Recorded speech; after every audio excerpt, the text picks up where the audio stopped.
ये सब कहानियां झूठ हैं। मुझे उन कहानियों पर यकीन नहीं है कि वहां कोई चुड़ैल रहती है। लोग झूठ बोलते हैं। अचानक एक बूढ़ी औरत उनके सामने नमूदार हुई। इसकी आंखें सुर्ख थीं, बाल बिखरे हुए थे और उसके चेहरे पर एक अजीब सी मुस्कुराहट थी। अली, बहुत साल पहले मैं एक आम इंसान थी। मेरा नाम आयशा था, लेकिन एक हादसे के बाद मैंने अपनी जिंदगी यहाँ गुजारनी शुरू कर दी और लोगों ने मुझे चुड़ैल कहना शुरू कर दिया।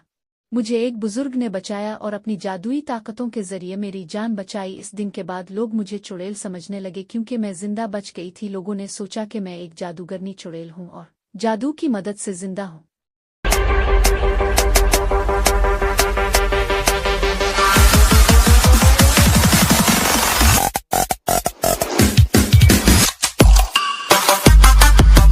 एक दफा का जिक्र है कि गांव शुमालीपुर पहाड़ों के दरमियान में बसा हुआ था। इस गांव में 5,000 लोग रहते थे, जिनमें ज्यादातर किसान और मजदूर शामिल थे। गांव के सब एक दूसरे से बहुत प्यार करते थे और एक दूसरे की खुशी गमी में शामिल होते थे। गांव की फिजा बड़ी दिलकश और परसुकून थी। बहुत साफ सुथरा गांव था और लोग भी बहुत अच्छे थे। लेकिन एक बात थी जो इस गांव को दूसरों से मुख्तलिफ बनाती थी। इसके जंगल के अंदर एक पुरानी और वीरान हवेली थी, जिसके बारे में कहा जाता था कि वहां एक चुड़ैल रहती है। गांव के लोग अक्सर इस हवेली के करीब जाने से डरते थे। बच्चों को खास तौर पर वहां जाने से मना किया जाता था। लोगों का मानना था कि रात के वक्त इस हवेली से अजीब आवाजें आती हैं। कुछ लोगों ने यह भी दावा किया कि उन्होंने वहां एक अजीब सी औरत को देखा है, जिसकी आंखें सुर्ख थीं और बाल बिखरे हुए थे। एक दिन गांव के एक लड़के अली ने अपने दोस्तों के साथ इस हवेली के बारे में बात की। अली एक बहादुर लड़का था और उन कहानियों पर यकीन नहीं करता था। इसने कहा, ये सब कहानियां झूठ हैं। मुझे उन कहानियों पर यकीन नहीं है कि वहां कोई चुड़ैल रहती है। लोग झूठ बोलते हैं। मैं ये चाहता हूं कि वहां खुद जाऊं और जाके देखूं कि वहां पर क्या है। जिन भूतों पर मैं यकीन नहीं करता, मैं वहां खुद जाके देखूंगा कि असल कहानी क्या है। अली के दोस्त पहले तो डर गए, फिर उन्हें अली की बात में दिलचस्पी महसूस हुई। वो सब रात को हवेली जाने के लिए तैयार हो गए। जब रात की तारीकी फैल गई तो वो चुपके से हवेली की तरफ चल दिए। हवेली की तरफ जाते हुए वो सब डरे हुए थे, लेकिन अली ने उन्हें हौसला दिया। जब वो हवेली के करीब पहुंचे तो उन्हें अजीब सी आवाजें सुनाई दे। जैसे ही वो हवेली के दरवाजे के पास पहुंचे तो उन्हें अजीब सी आवाजें सुनाई दे। जैसे ही वो हवेली के दरवाजे के पास पहुंचे, दरवाजा खुद ब खुद खुल गया। हवेली के अंदर का मंजर बड़ा डरावना था। दीवारें बोसीदा हो चुकी थीं, छत पर जाले लगे हुए थे और हर तरफ गिर्द ही गर्द थी। अचानक एक बूढ़ी औरत उनके सामने नमूदार हुई। इसकी आंखें सुर्ख थीं, बाल बिखरे हुए थे और उसके चेहरे पर एक अजीब सी मुस्कुराहट थी। अली के दोस्तों का हैरत और परेशानी से मुंह खुला रह गया। अली के दोस्तों ने डर के मारे चीखना शुरू कर दिया और वहां से जाने के लिए भागना शुरू कर दिया। वो इतने डर गए थे कि अब वो वहां एक लम्हा भी नहीं रुक सकते थे। लेकिन अली वहीं खड़ा रहा और उसने इस औरत से पूछा, कौन हो तुम? यहाँ क्या कर रही हो? इस हवेली का क्या राज है? मैं यहाँ इस हवेली का राज जानने आया हूँ और राज जाने बगैर यहाँ से नहीं जाऊंगा। मैं इस हवेली की मालिक हूँ। मैं यहाँ रहती हूँ। यहाँ अब कोई नहीं आता। तुम यहाँ कैसे आए हो? तुम्हें डर नहीं लगा? यहाँ आते हुए लोग तो बहुत डरते हैं यहाँ आने से। मैं यहाँ इसलिए आया क्योंकि मैं उन कहानियों का सच जानना चाहता हूँ जो इस हवेली के बारे में लोग कहते हैं। क्या तुम वाकई में एक चुड़ैल हो? हा, लोग जो भी कहते हैं वो तुम्हारी हकीकत है, लेकिन असल हकीकत कुछ और है जो कोई नहीं जानता। हकीकत क्या है? मैं जानना चाहता हूँ। मैं इस राज से पर्दा हटाना चाहता हूँ कि क्यों लोग तुमसे डरते हैं। बहुत साल पहले मैं एक आम इंसान थी। मेरा नाम आयशा था, लेकिन एक हादसे के बाद मैंने अपनी जिंदगी यहाँ गुजारनी शुरू कर दी और लोगों ने मुझे चुड़ैल कहना शुरू कर दिया।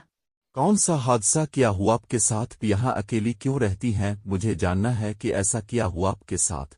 कई साल पहले मैं एक खुशहाल खानदान से ताल्लुक़ रखती थी। मेरे वालिदैन का इंतकाल हो चुका था और मैं अपनी नानी के साथ रहती थी। एक दिन मैं जंगल में लकड़ियाँ इकट्ठी कर रही थी तो मुझ पर हमला हुआ। कुछ लोगों ने मुझे चोरी के इल्जाम में पकड़ लिया और सज़ा के तौर पर मुझे जिंदा जला दिया। अगर लोगों ने जिंदा जला दिया था तो फिर तुम कैसे जिंदा बच गई? फिर क्या हुआ? मुझे एक बुजुर्ग ने बचाया और अपनी जादुई ताकतों के जरिए मेरी जान बचाई। इस दिन के बाद लोग मुझे चुड़ैल समझने लगे क्योंकि मैं जिंदा बच गई थी। लोगों ने सोचा कि मैं एक जादूगरनी चुड़ैल हूँ और जादू की मदद से जिंदा हूँ। अच्छा, तो तुम चुड़ैल नहीं हो, हमारी तरह एक आम इंसान हो। मैं लोगों को बताऊंगा कि तुम्हारे बारे में सब बातें झूठ है। नहीं, मैं चुड़ैल नहीं हूँ। मैं सिर्फ एक औरत हूँ जिसे लोगों ने गलत समझा है, लेकिन लोगों को बताने का कोई फायदा नहीं है। वो तुम्हारी बात पर यकीन नहीं करेंगे क्योंकि वो सब मुझे काफी सालों से चुड़ैल समझते हैं वो वही बात सच मानेंगे जो वो इतने सालों से सुनते रही है।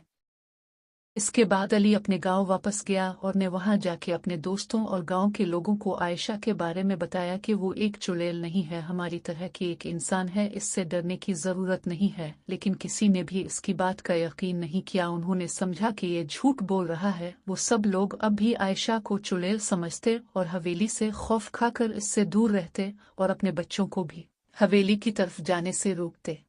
वक्त गुजरता गया, दिन महीने साल गुजरते गए। अली जवान हो गया, लेकिन इसके जहन में अब भी आयशा की कहानी जिंदा थी। वो अब भी आयशा की कहानी याद रखता था और उसने अपनी जिंदगी का मकसद बना लिया था कि वो एक दिन गांव के लोगों को आयशा के बारे में लाजमी बताएगा कि वो चुड़ैल नहीं थी, हमारी तरह आम इंसान थी। लेकिन एक दिन अली को खबर मिली कि आयशा का इंतकाल हो गया है। अली को आयशा के इंतकाल का बहुत दुख हुआ। अली ने गांव के सब लोगों को इकट्ठा किया और कहा, मैं अब एक खास ऐलान करने जा रहा हूं और तुम सबको इस बात का यकीन करना होगा। मैंने कुछ साल पहले भी बताया था, लेकिन तब भी मेरी बात का किसी ने यकीन नहीं किया था। उसने कहा, आयशा अब इस दुनिया में नहीं रही। वो भूत चुड़ैल नहीं थी, बल्कि हमारी तरह आम इंसान थी। सब लोग गलत समझते थे कि वो चुड़ैल थी, ऐसा हरगज नहीं था। अब वो मर चुकी है, इसकी हवेली बहुत गंदी हो चुकी है। हम सब मिलकर उसे साफ करते हैं और वहां एक मस्जिद बनाते हैं और उसकी रूह के सवाब के लिए दुआ करेंगे। गांव के लोग बहुत तवज्जो से अली की बात सुन रहे थे। वो जानते थे कि अली झूठ नहीं बोल रहा है। अब उन्हें आयशा की कहानी पर यकीन हो गया था। अब उन्हें अपने रवैये का अफसोस हो रहा था कि उन्होंने आयशा को क्यों गलत समझा, क्यों इससे दूर रहते रहे। अब उन्होंने कहा कि वो हवेली की सफाई करेंगे। वो सब जाके हवेली की सफाई करने लगे। हवेली में झाड़ियां बहुत बड़ी हुई थीं। उन्होंने मिल के वो झाड़ियां काटें और साफ की। पुरानी हवेली का एक एक कमरा साफ किया। अब साफ हो के हर कमरा बहुत चमक रहा था। कोई शक नहीं कि ये हवेली अपने वक्त की शानदार हवेली थी। सफाई के दौरान उन्हें एक अलमारी से आयशा की तस्वीर मिली। उन्होंने वो तस्वीर हाल कमरे की दीवार पर लटका दी ताकि सबको पता चले कि ये आयशा की हवेली है। इसके बाद गांव वालों ने मिल के वहां मस्जिद बनाई। ये बहुत प्यारी और शानदार मस्जिद थी और उन्होंने वहां नमाज पढ़ी और आयशा की रूह के लिए दुआ की। अब गांव के सब लोग वहां 5 वक्त की नमाज पढ़ते थे और आयशा के लिए दुआ करते थे। वही हवेली जिससे सब खौफ खाते थे, अब वहां सब नमाज पढ़ते थे और अब वो वीरान खौफनाक हवेली एक मुकद्दस जगह बन गई थी। इस दिन के बाद गांव के लोग इस जगह को मुकद्दस जगह समझने लगे। अब वो इसे चुड़ैल की जगह नहीं समझते थे। आयशा की कहानी ने गांव वालों को ये सबक दिया कि हमेशा सच की तलाश करनी चाहिए। कभी भी किसी को सच जाने बगैर गलत नहीं समझना चाहिए। कभी भी किसी को बना जाने या बना कुछ देखे इल्जाम नहीं देना चाहिए। ये कहानी हमें ये सबक देती है कि कभी भी हकीकत वो नहीं होती जो हम देखते हैं या सुनते हैं। हमें हमेशा सच की तलाश करनी चाहिए।